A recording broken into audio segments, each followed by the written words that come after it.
ರಾಜ್ಯ ಹಾವೇರಿ ಜಿಲ್ಲೆಯ ಹಾವೇರಿ ತಾಲೂಕಿನ ಯಲಗಚ್ ಕ್ಲಸ್ಟರಿನ ಸರ್ಕಾರಿ ಹಿರಿಯ ಪ್ರಾಥಮಿಕ ಶಾಲೆ ಬಸವನಕಟ್ಟಿ ಗ್ರಾಮದ ಹಾಗೂ ನಮ್ಮೂರ ಶಾಲೆಯ ಪಕ್ಷಿ ನೋಟವನ್ನು ನಮ್ಮ ಬಸವನಕಟ್ಟಿ ಶಾಲೆಯ ಸಹಶಿಕ್ಷಕರಾಗಿರ್ತಕ್ಕಂಥ ಶ್ರೀ ಸುರೇಶ್ ಕತ್ತೆಬೆನ್ನೂರವರು ಈ ಶಾಲಾ ಪಕ್ಷಿ ನೋಟವನ್ನು ಸಮಗ್ರ ಮಾಹಿತಿಯನ್ನು ಅವರು ಪರಿಚಯವನ್ನು ಮಾಡಿಕೊಡ್ತಾ ಇದ್ದಾರೆ.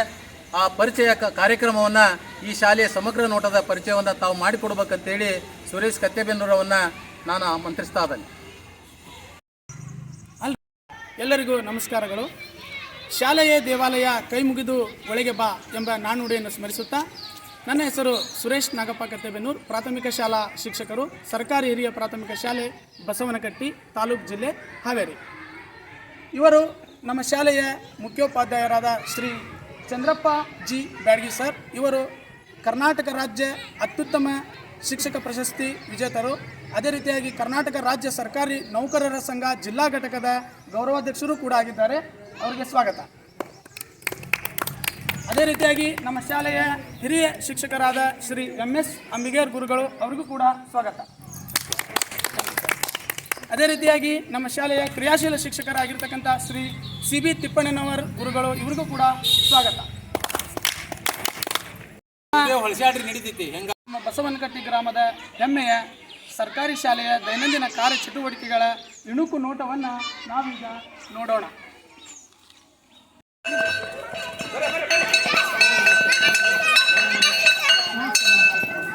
ನಮ್ಮ ಶಾಲೆಯ ಎಲ್ಲ ವಿದ್ಯಾರ್ಥಿಗಳು ಕರ್ನಾಟಕ ರಾಜ್ಯ ಸರ್ಕಾರ ಉಚಿತವಾಗಿ ನೀಡಿರತಕ್ಕಂತಹ ಸಮವಸ್ತ್ರ ಗಳನ್ನು ಧರಿಸಿಕೊಂಡು ಸರಿಯಾದ ಸಮಯಕ್ಕೆ ಶಿಸ್ತಿನಿಂದ ಎಲ್ಲ ವಿದ್ಯಾರ್ಥಿಗಳು ಶಾಲೆಗೆ ಆಗಮಿಸುತ್ತಿರುವುದು.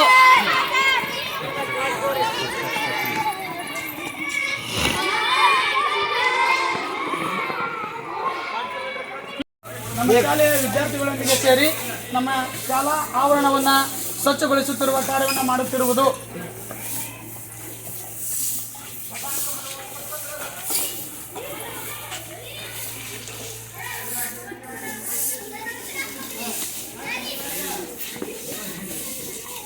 ಶಾಲೆಯ ಶಿಕ್ಷಕರು ಹಾಗೂ ಮಕ್ಕಳಿಂದ ಸಾಮೂಹಿಕ ಪ್ರಾರ್ಥನೆ ನಡೆಯುತ್ತಿರುವುದು.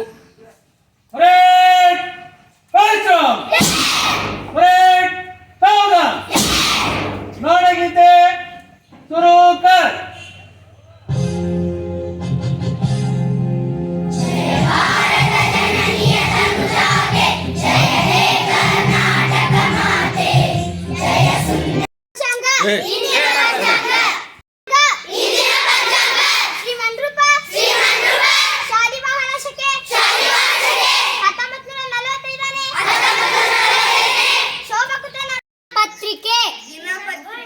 ಇಂದಿನ ಪ್ರಮುಖ ಸುದ್ದಿಗಳು: ಶಾಲೆಗೆ ಉಚಿತ ವಿದ್ಯುತ್ ನೀರು, ಸರ್ಕಾರಿ ಶಾಲೆಗಳಲ್ಲಿ ಗುಣಮಟ್ಟದ ಶಿಕ್ಷಣ, CM ಘೋಷಣೆ.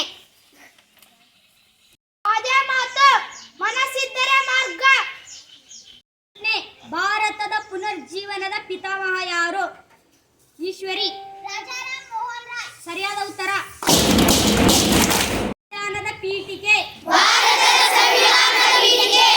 ಭಾರತದ ಜನಗಳಾದ ನಾವು.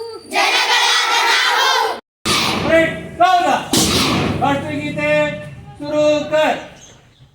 ಜನಗಣಮನ ಅಧಿನಾಯಕ ಜಯ ಹೇ ಭಾರತ ಭಾಗ್ಯ ವಿಧಾತ ಪಂಜಾಬ ಸಿಂಧು ಗುಜರಾತ್. ಮಕ್ಕಳೇ, ತಾವೆಲ್ಲ ಶಾಲೆಯ ಕೊಠಡಿಯ ಒಳಗಡೆ ಹೋಗಿ ತಾವು ತಮ್ಮ ತಮ್ಮ ರೂಮಿನೊಳಗೆ ಧ್ಯಾನವನ್ನು ಮಾಡಬೇಕು. 5 ನಿಮಿಷ ಧ್ಯಾನವನ್ನು ಮಾಡಿ ನಂತರ ತಾವು ಹಾಲನ್ನು ಸರದಿಯ ಸಾಲಿನೊಳಗೆ ಬಂದು ನಿಂತು ಹಾಲನ್ನು ತೆಗೆದುಕೊಂಡು ತಾವೆಲ್ಲರೂ ಹಾಲನ್ನು ಕುಡಿಬೇಕು. ಕುಡಿದು ನಂತರ ತಮ್ಮ ತಮ್ಮ ಕೊಠಡಿಗಳಲ್ಲಿ ಹೋಗಿ ತಾವು ಅಭ್ಯಾಸದ ಚಟುವಟಿಕೆಗಳನ್ನು ತಾವು ಮಾಡಬೇಕು. ಎಲ್ಲ ವಿದ್ಯಾರ್ಥಿಗಳು ಧ್ಯಾನವನ್ನು ಮಾಡುತ್ತಿರುವುದು.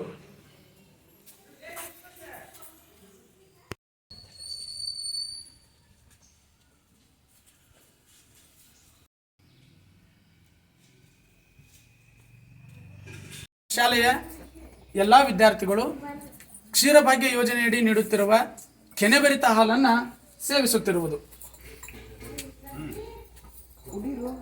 ಹಚ್ಚಿರಿ ಕೆಳಗೆ ಬಿಡ್ರಿ, ಹಂಗೆ ಹೇಳ್ಕೊಂಡು ಹಂಗೆ ನಿಲ್ಬೇಡ್ರಿ, ಫೋಟೋ ತೆಗೆದು ಮಾಡ್ತಾರ ಅವರು.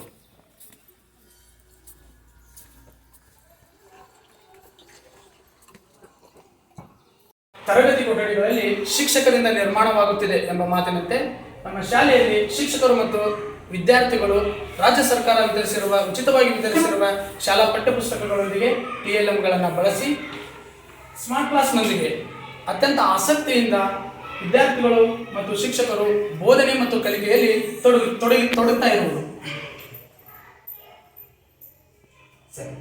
ಮಕ್ಕಳೇ, ಇಂದಿನ ಒಂದು ಅವಧಿಯಲ್ಲಿ 7ನೇ ತರಗತಿಯ ವಿಜ್ಞಾನ ವಿಷಯದಲ್ಲಿ ಅಧ್ಯಾಯ 10 ಜೀವಿಗಳಲ್ಲಿ ಉಸಿರಾಟ ಈ ಒಂದು ಪಾಠದ 2ನೇ ಅವಧಿಗೆ ತಮ್ಮನ್ನೆಲ್ಲರನ್ನ ಸ್ವಾಗತ ಸ್ವಾಗತ ಸುಸ್ವಾಗತ.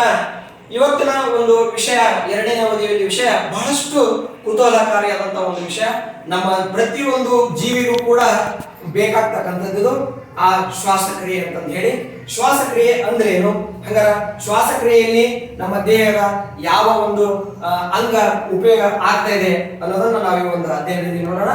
ಮೊಟ್ಟ ಮೊದಲನೇದಾಗಿ ವಿಷಯಕ್ಕೆ ಹೋಗೋಣ ಮೊದಲು ತಮ್ಮಿಂದ ನಾನು ಒಂದು ಚಟುವಟಿಕೆಯನ್ನ ಮಾಡಿಸ್ತೀನಿ. ತಾವೆಲ್ಲರೂ ಆ ಚಟುವಟಿಕೆಯನ್ನು ಭಾಗವಹಿಸಬೇಕು. ಎಲ್ಲರೂ ಎದ್ದಿದ್ಕೊಂಡು ಶಿಕ್ಷಕರ ಪಾಠ ಬೋಧನೆಯ ಸಂದರ್ಭದಲ್ಲಿ ನಮ್ಮ ಶಾಲೆಯ ಮುಖ್ಯೋಪಾಧ್ಯಾಯರು ಪಾಠ ವೀಕ್ಷಣೆಯನ್ನ ಮಾಡ್ತಾ ಇದ್ದಾರೆ. ಸರಿ ಮಕ್ಕಳೇ, ಈಗ ನಾವು ಒಂದು ಚಟುವಟಿಕೆಯನ್ನ ಮಾಡೋಣ ಇದಕ್ಕೆ ಸಂಬಂಧಿಸಿರ್ತಕ್ಕಂಥದ್ದು. ಈಗ ನಾನು ಹೇಳಿದಾಗ ಮಾಡಿ, ನಿಮ್ಮ ನಾಸಿಕ ರಂಧ್ರ ಅಂದ್ರೆ ಮೂಗು, ಆ ರಂಧ್ರಗಳನ್ನ ಈ ರೀತಿಯಾಗಿ ಮುಚ್ಚಿಕೊಂಡು ಬಾಯಿಯನ್ನು ಕೂಡ ಬಿಗಿಯಾಗಿ ಬಿಡ್ಕೊಳ್ಳಿ. ಎಲ್ಲಿವರೆಗೂ ನಿಮಗೆ ಆ ರೀತಿ ಹೇಳಲಿಕ್ಕೆ ಸಾಧ್ಯ ಆಗ್ತದೆ ಅನ್ನೋದನ್ನ ನೀವು ನೋಡಬೇಕು.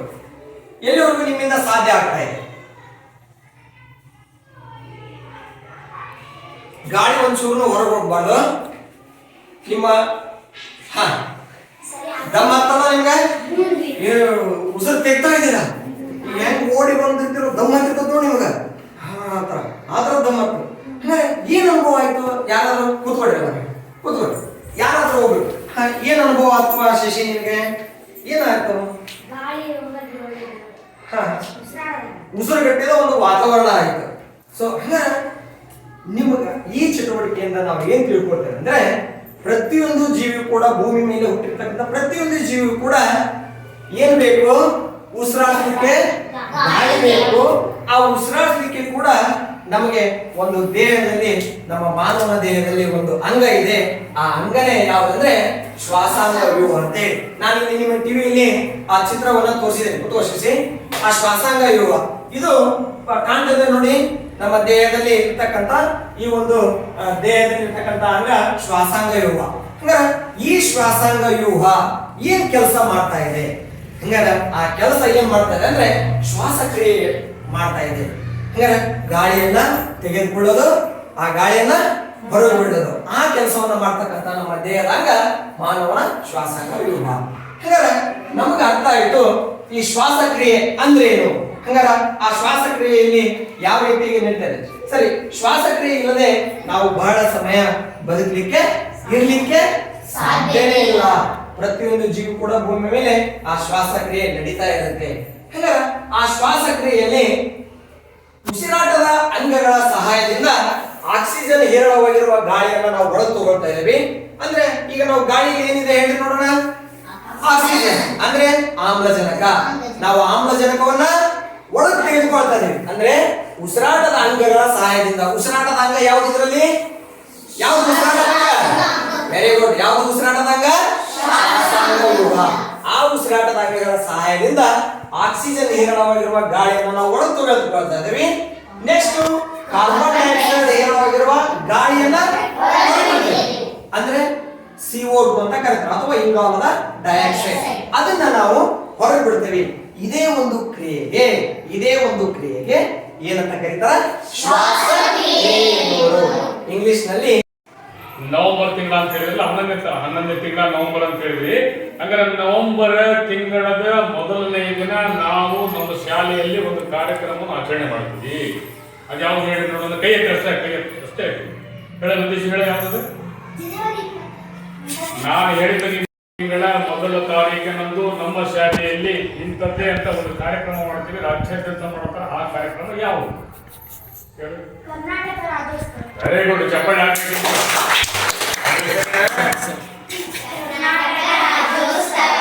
ಕರ್ನಾಟಕ ರಾಜ್ಯೋತ್ಸವ ಹೌದಿಲ್ಲ? ಹಂಗಾರೆ ಕರ್ನಾಟಕ ಯಾವ ರಾಜ್ಯ ಅದು? ನಮ್ಮ ರಾಜ್ಯದಲ್ಲಿ ಮಾತನಾಡುವ ಭಾಷೆ ಯಾವುದು? ನೀವು ಮಾತನಾಡುವ ಭಾಷೆ ಯಾವುದು? ನಾವು ಮಾತನಾಡುವ ಭಾಷೆ ಯಾವುದು? ಇದೆಲ್ಲ ಬುದ್ಧಿ ಹೆಡ್ಮಾಸ್ಟರ್ ಸರ್ಗಳು ಮತ್ತು ಸ್ವಾಮಿಯರು ಊರನ್ನರೆಲ್ಲ ಮಾತಾಡೋ ಭಾಷೆ ಯಾವುದು? ನಿಮ್ಮ ತಾಯಿ ನಿಮಗೆ ತಿಳಿಸಿರೋ ಭಾಷೆ ಯಾವುದು? ಶಾಲೆಯ ಮುಖ್ಯೋಪಾಧ್ಯಾಯರು ಸರ್ಕಾರದಿಂದ ನೀಡುವ ವಿದ್ಯಾರ್ಥಿ ವೇತನಕ್ಕಾಗಿ ಮಕ್ಕಳಿಂದ ಅರ್ಜಿಯನ್ನು ಸ್ವೀಕರಿಸುತ್ತಿರುವುದು. ಏನಪ್ಪ ಇದು? ಸ್ಕಾಲರ್ಶಿಪ್ ಅರ್ಜಿನಾ? ಒಂದ ನಿಮಿಷ ತಡಿ. ವರುಣ ಆಯ್ತು ಆಯ್ತು ಸರಿ. ನಿನ್ನ ಹೆಸರೇನಪ್ಪ? ವೀರನ್ಗೌಡ. ಎದಕ್ಕಿದು ಅರ್ಜಿ ಕೊಡಕತ್ತಿದಿ? ಸ್ಕಾಲರ್ಶಿಪ್ಗೆ. ಉಪಾಧ್ಯಾಯರು ಊರಿನ ನಾಗರಿಕರೊಬ್ಬರಿಗೆ ಶಾಲಾ ದಾಖಲಾತಿಯನ್ನ ನೀಡುತ್ತಿರುವುದು. ಏನ್ ನಿಮ್ಮ ಹೆಸರು? ಏನ್ ಬೇಕಾಗಿತ್ತು? ಶಾಲಾ ದಾಖಲಾತಿ ಬೇಕಾಗಿತ್ತ? ವಯಸ್ಸು ಎಷ್ಟಪ್ಪ? 21.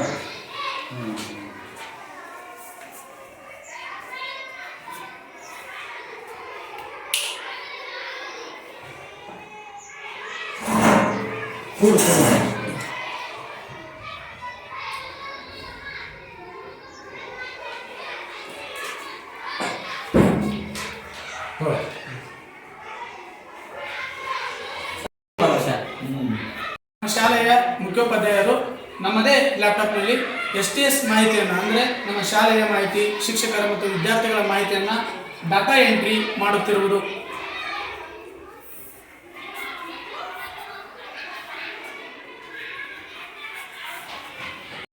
ನಮ್ಮ ಶಾಲೆ ನಮ್ಮ ಕೊಡುಗೆ ಯೋಜನೆ ಅಡಿಯಲ್ಲಿ ನಮ್ಮ ಎಲ್ಲ ಸಹಶಿಕ್ಷಕರ ಒಂದು ಪ್ರೇರಣೆಯಿಂದ ಹಾಗೂ ಮುಖ್ಯೋಪಾಧ್ಯಾಯರ ಪ್ರೇರಣೆಯಿಂದ ನಮ್ಮ ಶಾಲೆಗೆ ಊರಿನ ನಾಗರಿಕರು 2 ಸ್ಮಾರ್ಟ್ ಟಿವಿಗಳನ್ನ ಕೂಡ ಕೊಟ್ಟಿದ್ದಾರೆ. ಆ ಸ್ಮಾರ್ಟ್ ಟಿವಿಗಳಿಂದ ನಮ್ಮ ಮಕ್ಕಳಿಗೆ ಸ್ಮಾರ್ಟ್ ಕ್ಲಾಸ್ ಅನ್ನು ನಡೆಸಿ ಪಾಠ ಪ್ರವಚನಕ್ಕೆ ಅನುಕೂಲ ಆಗಲಿಕ್ಕೆ ಬಹಳಷ್ಟು ಸಹಾಯಕಾರಿಯಾಗಿದ್ದಾರೆ. ಅದೇ ರೀತಿಯಾಗಿ ನಮ್ಮ ಮಕ್ಕಳಿಗೆ ಪಾಠೋಪಕರಣಗಳನ್ನು ತಯಾರು ಮಾಡಿಕೊಳ್ಳಲಿಕ್ಕೆ ಕಲರ್ ಪ್ರಿಂಟ್ ಅನ್ನು ಕೂಡ ಕೊಟ್ಟಿದ್ದಾರೆ. ಅದೇ ರೀತಿಯಾಗಿ ಅನೇಕ ಜೆರಾಕ್ಸ್ ಗಳನ್ನ ಮಾಡ್ಕೊಳ್ಳಿಕ್ಕೆ ಕಲರ್ ಜೆರಾಕ್ಸ್ ಕೂಡ ಬರ್ತದೆ. ಅದೇ ರೀತಿಯಾಗಿ ಮತ್ತೆ ನಮಗೆ ಪ್ರಾರ್ಥನಾ ಸಮಯದಲ್ಲಿ ಪ್ರಾರ್ಥನೆಯನ್ನ ಮಾಡ್ಕೊಳ್ಳಿಕ್ಕೆ ಮಕ್ಕಳೊಂದಿಗೆ ಇದು ಟ್ಯಾಲಿ ಮೈಕು ಬಹಳಷ್ಟು ಅನುಕೂಲ ಆಗಿದೆ. ಅದೇ ರೀತಿಯಾಗಿ ಮತ್ತೆ ನಮಗೆ ಅನೇಕ ಮನರಂಜನಾ ಕಾರ್ಯಕ್ರಮಗಳನ್ನ ಮಾಡ್ಕೊಳ್ಳಿಕ್ಕೆ ಈ ಟ್ಯಾಲಿ ಮೈಕು ಬಹಳಷ್ಟು ಸಹಾಯಕಾರಿಯಾಗಲಿ ಅಂತ ಹೇಳಿ ಊರಿನವರು ದೇಣಿಗೆಯನ್ನ ಕೊಟ್ಟಿದ್ದಾರೆ. ಹಾಗೂ ಮಕ್ಕಳಿಗೆ ತಂತ್ರಜ್ಞಾನದ ಮಾಹಿತಿಯನ್ನ ಕೊಡ್ಲಿಕ್ಕೆ ಕಂಪ್ಯೂಟರ್ ಅನ್ನು ಕೂಡ ಕೊಟ್ಟಿದ್ದಾರೆ. ಈ ಕಂಪ್ಯೂಟರ್ ಜೊತೆಗೆ ಮತ್ತೆ ಲ್ಯಾಪ್ಟಾಪ್ ಅನ್ನು ಮತ್ತು ಕೂಡ ನೀಡಿದ್ದಾರೆ. ಲ್ಯಾಪ್ಟಾಪ್ ಜೊತೆಗೆ ಮತ್ತು ಪ್ರೊಜೆಕ್ಟರ್ ಅನ್ನು ಕೂಡ ಮಕ್ಕಳ ನಲಿಕಲಿ ಮಕ್ಕಳಿಗೆ ಸಹಾಯ ಆಗಲಿಕ್ಕೆ ಪಾಠವನ್ನ ಬೋಧನೆ ಮಾಡಲಿಕ್ಕೆ ಬಹಳಷ್ಟು ಅನುಕೂಲ ಆಗಿದೆ. ಅದೇ ರೀತಿಯಾಗಿ ಮಕ್ಕಳಿಗೆ ಕಲಿಕೆಗೆ ಸಹಾಯ ಆಗಲಿಕ್ಕೆ ಸ್ಕ್ರೀನ್ ಕೂಡ ಕೊಟ್ಟಿದ್ದಾರೆ. ಮತ್ತೆ 6 ಮತ್ತು 7ನೇ ತರಗತಿಗೆ ಮಕ್ಕಳ ಪಾಠಕ್ಕೆ ಅನುಕೂಲ ಆಗಲಿ ಅಂತ ಹೇಳಿ ಮತ್ತೊಂದು ಸ್ಮಾರ್ಟ್ ಟಿವಿಯನ್ನು ಕೂಡ ನೀಡಿದ್ದಾರೆ. ಅಕ್ಷರ ದಾಸೋಹದ ಬಿಸಿ ಊಟ ತಯಾರು ಮಾಡಲಿಕ್ಕೆ ನಮ್ಮ ಊರಿನವರು ನಮಗೆ ಊಟವನ್ನು ತಯಾರು ಮಾಡಲಿಕ್ಕೆ ಮಿಕ್ಸಿಯನ್ನು ಕೂಡ ದಾನವಾಗಿ ನೀಡಿದರು. ಅದೇ ರೀತಿಯಾಗಿ ಮತ್ತೆ ಕುಕ್ಕರ್ ಅನ್ನು ಕೂಡ ನಮ್ಮ ಊಟ ತಯಾರು ಮಾಡಲಿಕ್ಕೆ ಅನುಕೂಲ ಆಗಲಿ ಅಂತ ಹೇಳಿ ಕುಕ್ಕರ್ ಅನ್ನು ಕೂಡ ನೀಡಿದ್ದಾರೆ. ಮಕ್ಕಳ ಒಂದು ಸಮಯ ಪ್ರಜ್ಞೆಯನ್ನು ಮೂಡಿಸಲಿಕ್ಕೆ ನಮ್ಮ ಊರಿನವರು ನಮ್ಮ ಶಾಲೆಗೆ ಈ ಸಮಯದ ಮಹತ್ವವನ್ನು ತಿಳಿಲಿಕ್ಕೆ ನಮ್ಮೂರಿನವರು ಶಾಲೆಗೆ ಗಂಟೆಯನ್ನು ಕೂಡ ದೇಣಿಗೆಯಾಗಿ ಕೊಟ್ಟಿದ್ದಾರೆ. ಈ ಗಂಟೆಯ ಜೊತೆಗೆ ಈಗ ಇಲ್ಲಿಯವರೆಗೆ ಎಲ್ಲ ಸಾಮಾನುಗಳನ್ನು ಕೊಡಿಸಿ ನಮ್ಮ ಮಕ್ಕಳ ಪಾಠ ಪ್ರವಚನಕ್ಕೆ ಅನುಕೂಲ ಆಗಲಿಕ್ಕೆ ಮತ್ತು ನಮ್ಮ ಮಕ್ಕಳಿಗೆ ಊಟಕ್ಕೆ ಬೇಕಾಗಿರ್ತಕ್ಕಂಥ ಸಾಮಾನುಗಳನ್ನು ಕೊಡಿಸಿ ನಮ್ಮ ಶಾಲೆಗೆ ಬಹಳಷ್ಟು ಒಳ್ಳೆಯ ಕೆಲಸ ಕಾರ್ಯಗಳನ್ನು ಮಾಡಿದ್ದಾರೆ. ಅವರಿಗೆ ನಮ್ಮ ಶಾಲಾ ಮುಖ್ಯೋಪಾಧ್ಯಾಯರ ಪರವಾಗಿ, ನಮ್ಮ ಸಹಶಿಕ್ಷಕರ ಪರವಾಗಿ, ನಮ್ಮ ಎಲ್ಲ ಮುದ್ದು ಮಕ್ಕಳ ಪರವಾಗಿ ಅವರಿಗೆ ತುಂಬು ಹೃದಯದ ಧನ್ಯವಾದಗಳನ್ನು ಅರ್ಪಿಸ್ತೇನೆ. ಧನ್ಯವಾದಗಳು. ಪ್ರತಿಭಾ ಕಾರಂಜಿಯಲ್ಲಿ ಹಾಗೂ ಕ್ರೀಡಾಕೂಟದಲ್ಲಿ ಅನೇಕ ಮೆಡಲ್ಸ್ಗಳನ್ನ ಬಹುಮಾನಗಳನ್ನ ಪಡೆದುಕೊಂಡು ಬಂದಿದ್ದಾರೆ. ಅದೇ ರೀತಿಯಾಗಿ ಇಲ್ಲಿ ಕೂಡ ಮೆಡಲ್ಸ್ಗಳನ್ನ ಪಡೆದುಕೊಂಡು ಬಂದಿದ್ದಾರೆ. ಅದೇ ರೀತಿಯಾಗಿ ಇಲ್ಲಿ ಮೆಡಲ್ಸ್ಗಳನ್ನು ಕೂಡ ಪಡ್ಕೊಂಡು ಬಂದಿದ್ದಾರೆ. ಈ ಕ್ರೀಡಾಕೂಟಕ್ಕೆ ಮತ್ತು ಪ್ರತಿಭಾ ಕಾರಂಜಿಗೆ ಅನುಕೂಲ ಆಗಲಿಕ್ಕೆ ಮಕ್ಕಳಿಗೆ ಟಿ ಶರ್ಟ್ ಮತ್ತು ಶಾರ್ಟ್ಸ್ ಅನ್ನು ಕೂಡ ಊರಿನವರು ದೇಣಿಗೆಯಾಗಿ ಕೊಟ್ಟಿದ್ದಾರೆ. ಇದರಿಂದ ಮಕ್ಕಳಿಗೆ ಬಹಳಷ್ಟು ಅನುಕೂಲ ಆಗಿದೆ. ಉಪಹಾರ ಯೋಜನೆಯಡಿ ನಮ್ಮ ಶಾಲೆಯ ಎಲ್ಲ ವಿದ್ಯಾರ್ಥಿಗಳು ರುಚಿಯಾದ ಬಿಸಿಯೂಟವನ್ನು ಹಾಗೂ ಪೂರಕ ಪೌಷ್ಟಿಕ ಆಹಾರವಾದ ಮೊಟ್ಟೆಯನ್ನು ಸೇವಿಸುತ್ತಿರುವುದು.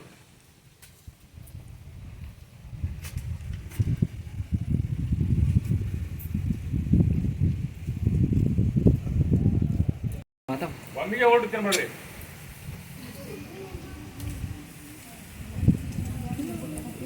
ಹಾಗೆಯೇ ನಮ್ಮ ಶಾಲೆಯ ಎಲ್ಲ ಮಕ್ಕಳಿಗೂ ಶುದ್ಧ ಕುಡಿಯುವ ನೀರಿನ ವ್ಯವಸ್ಥೆಯನ್ನು ಕೂಡ ಮಾಡಲಾಗಿದೆ.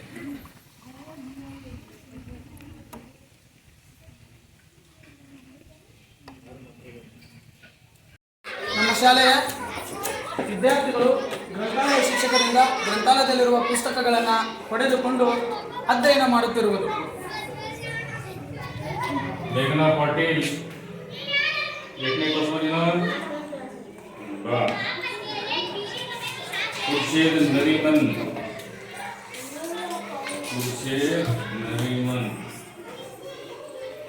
ಗೊತ್ತಾ ಕರೆಕ್ಟಾಗಿ ಓದ್ಕೊಂಡು ಹೋಗ್ತಾ. ಶಾಲೆಯ ಎಲ್ಲ ವಿದ್ಯಾರ್ಥಿಗಳಿಗೆ ಅಂದರೆ ಬಾಲಕ ಮತ್ತು ಬಾಲಕಿಯರಿಗೆ ಪ್ರತ್ಯೇಕವಾಗಿರ್ತಕ್ಕಂತಹ ಶೌಚಾಲಯ ವ್ಯವಸ್ಥೆ ಮತ್ತು ಮೂತ್ರಾಲಯ ವ್ಯವಸ್ಥೆಯನ್ನು ಮಾಡಲಾಗಿದೆ. ಇದು ಬಾಲಕರಿಗಾಗಿರುವಂಥದ್ದು, ಅದು ಬಾಲಕರಿಗಾಗಿರುವಂಥದ್ದು. ಶಾಲೆಯ ಎಲ್ಲ ವಿದ್ಯಾರ್ಥಿಗಳು ಬಿಡುವಿನ ಅವಧಿಯಲ್ಲಿ ಆಟಗಳಲ್ಲಿ ತೊಡಗಿಕೊಂಡಿರುವುದು, ಅದೇ ರೀತಿಯಾಗಿ ಶಿಕ್ಷಕರು ಮಕ್ಕಳಿಗೆ ಆಟಕ್ಕಾಗಿ ಪ್ರೋತ್ಸಾಹ ನೀಡ್ತಾ ಇರುವುದು.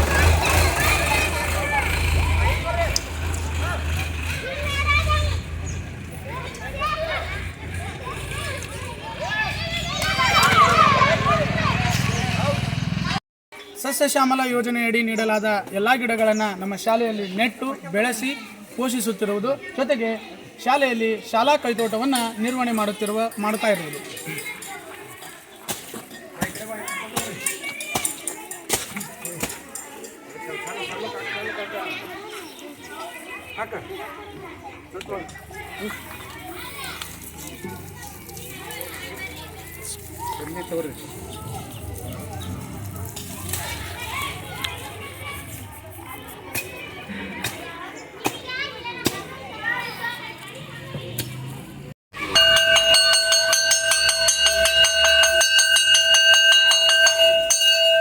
ಶಾಲೆಯ ಅವಧಿ ಮುಕ್ತಾಯವಾಗಿದ್ದರಿಂದ ಎಲ್ಲ ವಿದ್ಯಾರ್ಥಿಗಳು ಶಿಕ್ಷಕರಿಂದ ಗೃಹಪಾಠವನ್ನು ಪಡೆದುಕೊಂಡು ಅತ್ಯಂತ ಖುಷಿಯಿಂದ ತಮ್ಮ ತಮ್ಮ ಮನೆಗಳಿಗೆ ತೆರಳುತ್ತಿರುವುದು.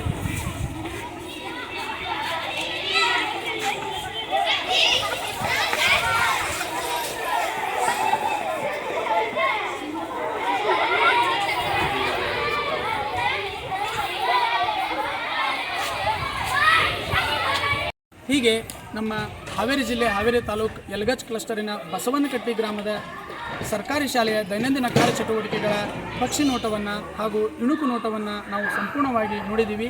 ಇದೇ ರೀತಿಯಾಗಿ ಎಲ್ಲ ಸರ್ಕಾರಿ ಶಾಲೆಗಳಲ್ಲಿಯೂ ಕೂಡ ಇದೇ ಒಂದು ದೈನಂದಿನ ಶೈಕ್ಷಣಿಕ ಕಾರ್ಯಚಟುವಟಿಕೆಗಳು ನಡೀತಾ ಇರ್ತವೆ. ಸರ್ಕಾರಿ ಶಾಲೆ ಅಂದರೆ ತಾತ್ಸಾರ ಮನೋಭಾವನೆ ಬೇಡ. ಇಲ್ಲಿ ಪ್ರತಿಯೊಂದು ಮಗು ಗುಣಾತ್ಮಕವಾಗಿರ್ತಕ್ಕಂಥ ಶಿಕ್ಷಣವನ್ನು ಪಡಿತಾ ಇದೆ. ಗುಣಾತ್ಮಕವಾಗಿರ್ತಕ್ಕಂಥ ಶಿಕ್ಷಣ ಅಂದರೆ ಬೇರೇನೂ ಅಲ್ಲ, ಪ್ರತಿಯೊಂದು ಮಗು ಆ ವಯಸ್ಸಿಗೆ ತಕ್ಕಂತೆ ಆ ತರಗತಿಗೆ ಅನುಗುಣವಾಗಿ ಕಲಿಯಬೇಕಾಗಿರ್ತಕ್ಕಂಥ ಸಾಮರ್ಥ್ಯಗಳನ್ನು ಗರಿಷ್ಠ ಪ್ರಮಾಣದಲ್ಲಿ ಆ ಮಗು ಕಲಿಬೇಕು. ಆ ರೀತಿ ಕಲಿಸಲು ನಾವು ಸರ್ಕಾರಿ ಶಾಲಾ ಶಿಕ್ಷಕರು ಬದ್ಧರಾಗಿದ್ದೇವೆ, ಉತ್ಸುಕರಾಗಿದ್ದೇವೆ ಎಂಬ ಮಾತನ್ನು ನಾನು ಈ ಸಂದರ್ಭದಲ್ಲಿ ಹೇಳಲು ಇಷ್ಟಪಡ್ತೀನಿ. ಬನ್ನಿ, ನಮ್ಮ ಸರ್ಕಾರಿ ಶಾಲೆಗೆ ನಿಮ್ಮ ಮಕ್ಕಳನ್ನು ಸೇರಿಸಿ ಆ ಮಕ್ಕಳು ಈ ಉತ್ತಮವಾದಂತಹ ಕಲಿಕಾ ಪರಿಸರದೊಂದಿಗೆ ಗುಣಾತ್ಮಕವಾದ ಶಿಕ್ಷಣವನ್ನು ಮತ್ತು ತಮ್ಮ ಬದುಕನ್ನು ಕಟ್ಟಿಕೊಳ್ಳುವ ಶಿಕ್ಷಣವನ್ನು ನೀಡಲು ನಾವು ಉತ್ಸುಕರಾಗಿದ್ದೇವೆ. ಶಿಕ್ಷಕರು ರಾಷ್ಟ್ರದ ಹಣೆಬರವನ್ನೇ ಬದಲಿಸುವ ಪಂಚಾಯತರು ಎಂಬ ಮಾತನ್ನು ಈ ಸಂದರ್ಭದಲ್ಲಿ ಹೇಳುತ್ತಾ, ನಮ್ಮ ಸರ್ಕಾರಿ ಶಾಲೆ ನಮ್ಮ ಹೆಮ್ಮೆ. ಧನ್ಯವಾದಗಳು.